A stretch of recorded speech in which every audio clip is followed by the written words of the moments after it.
kita pergi ke podcast. Nah, di saat pergi di perjalanan Laura juga memang udah sesak nafas karena asam lambung juga.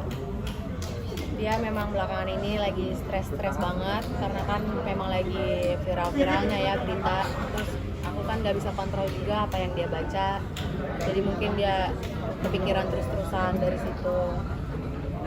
Pas di perjalanan dia sesek, dia memang sering ya kayak gini, memang suka stres gini, jadi sering sakit asam lambung juga. Kita beliin obat yang dia sering minum, tapi kurang baik gitu, dia nggak terlalu membaik juga.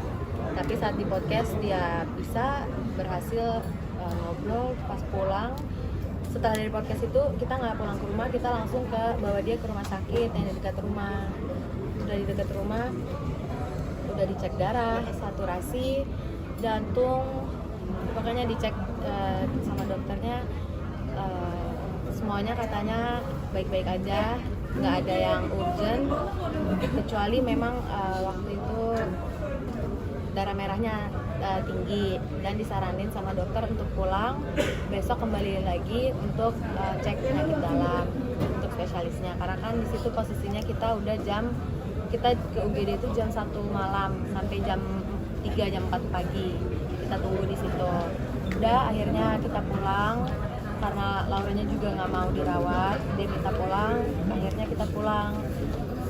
Saat pulang kita tidur jam 5 pagi ya, kita tidur jam 5 pagi, terus jam setengah 9 itu Mama udah bangun, udah ke kamarnya Laura. Tapi di situ posisinya Laura ada suster ya. Waktu itu kita minta tolong untuk temennya datang satu buat bantuin dulu sebentar supaya kita bisa istirahat juga kan, keluarganya semua, supaya bisa gantian. Terus Mama masih suapinin Laura 1 sendok madu.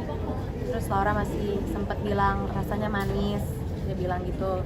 Terus karena Mama beliin dia bubur, Mama pergi turun buat ambil bubur itu. Saat naik ke atas lagi, kamarnya Laura lagi udah nggak sadar diri.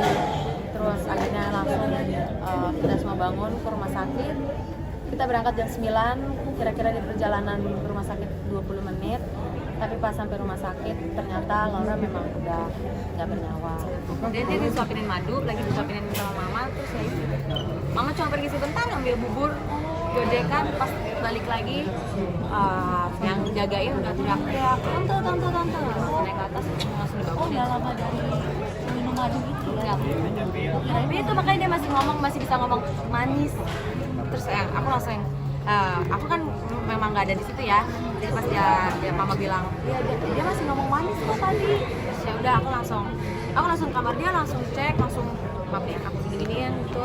Terus kayak udah cepetan sekarang langsung ke rumah sakit. Itu bahkan sampai yang gendong Laura itu lupa nggak pakai sendal jepit, kita masih pakai baju tidur, benar-benar itu udah ya langsung cepet aja. Cuman ya memang Tuhan berkata lain. Itu jam berapa? Itu pagi kok, sampai rumah sakit ya itu jam 9 lah ya, kita dari rumah sampai rumah sakit jam setengah 10, makanya jam 10 terus dokter bilang kan mereka bakalan usahain setengah jam, kalau memang nggak ada respon bakal dinyatakan meninggal, makanya waktu kematiannya itu 10.13. Laura emang tadi minum madu gitu ya Kak? Iya, dia kadang suka minum madu, kayak kalau kan Laura tiduran terus ya, terus kan kalau duduk itu tiba-tiba pusing, nah biar nggak terlalu kelengan kan jadinya dikasihnya madu gula gitu loh, supaya darahnya naik lagi darah. Tapi kalau kata pihak rumah sakit apa? Pihak rumah sakit nggak bisa diagnosa katanya, karena pas aku taunya kayak gini ya, karena katanya pas masuk rumah sakit kan udah nggak bernyawa, jadi kayak mereka nggak tahu juga. Aku udah minta kayak coba dong diagnosis gitu, kayak kita nggak bisa apa-apa karena dia datang ke dalam rumah sakit udah nggak ada nadinya. Makanya aku juga kaget, aku juga bingung, di mobil ternyata kita panggilin, kita usahain cepet-cepet ngebut, ternyata emang udah nggak selamat. Tapi emang maksudnya sempat drop berapa kali gitu nggak sih Kak Laura tuh sebelum? Nggak ngedrop sih, kayak ya kayak dia sesak nafas biasa, tapi abis itu ya udah.